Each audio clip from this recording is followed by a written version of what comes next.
Okay, today's focus is mainly on the plants, because this is one of my big things.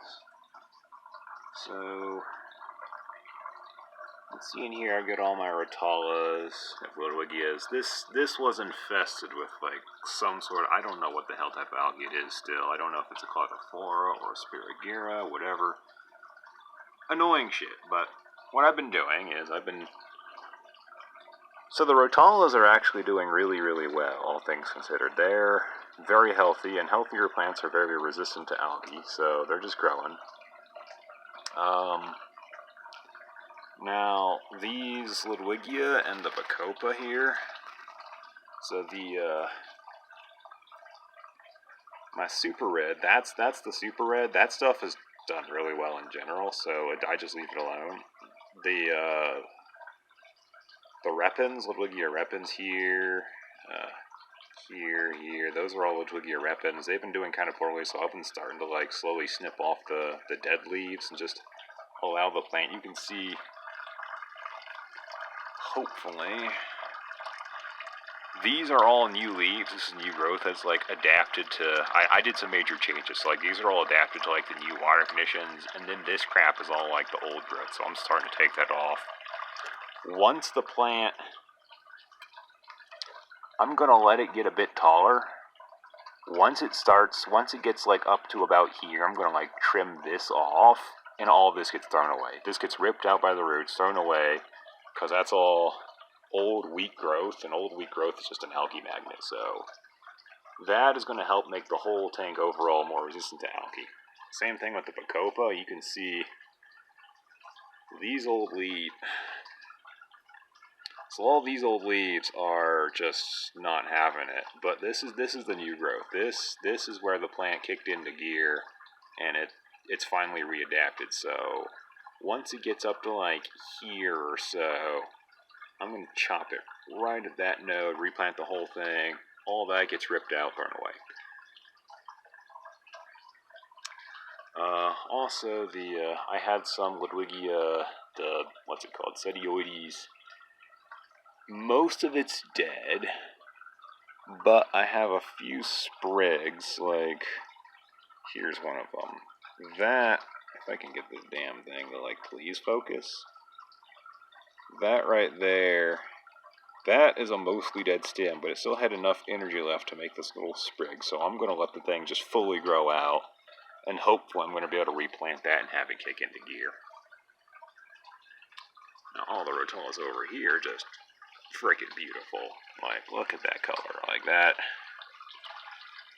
It's sort of like semi-emergent growth where it's like, it's been growing above the water, and then it dipped back down, so it's like halfway between land and water.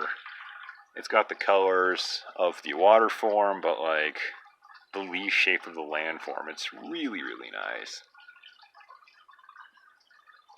One thing I like to show off. And then we come over here. I actually really like this corner. Like, my camera does not do it justice. It really doesn't. Like, it's so nice in person.